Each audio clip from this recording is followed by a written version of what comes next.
शीर्षक आखिरी खत। भावनात्मक हिंदी कहानी। गांव की पुरानी कच्ची सड़क के किनारे एक टूटा सा घर था जहां अब कोई नहीं रहता था।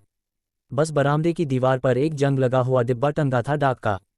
उसी डिब्बे में बरसों पुराना एक खत आज भी पड़ा था, जिसे किसी ने कभी नहीं पढ़ा। ये कहानी उस खत की है और उस माँ की जिसने उसे लिखा था। 15 साल पहले रामकली का बेटा रवि शहर चला गया था रोजगार की तलाश में।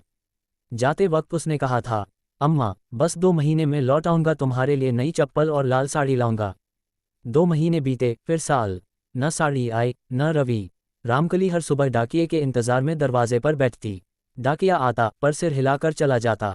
वो मुस्कुरा देती जैसे कह रही हो, कोई बात नहीं, कल जरूर आएगा। एक दिन उसने खुद एक खत लिखा। बेटा रवि, तू अच्छा है न? खाना समय पर खा लेना। मैं ठीक हूँ। खेत सूख गए हैं, पर तेरी याद हरी है। जल्दी आ जाना, आंखें अब तुझे देखे बिना थकने लगी हैं।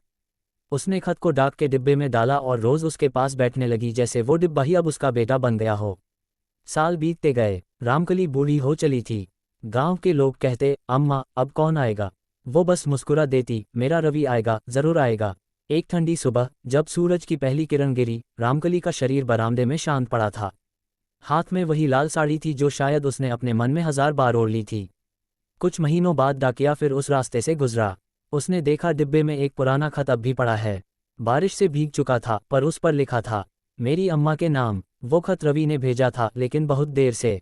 उसमें लिखा था, अम्मा, माफ करना, जिंदगी की दौड़ में लौट न सका, पर हर दिन तुम्हारी दुआओं की गर्मी महसूस करता रहा।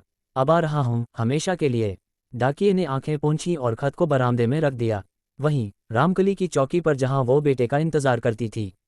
अब हर शाम जब हवा चलती है तो उस बरामदे में किसी के कदमों की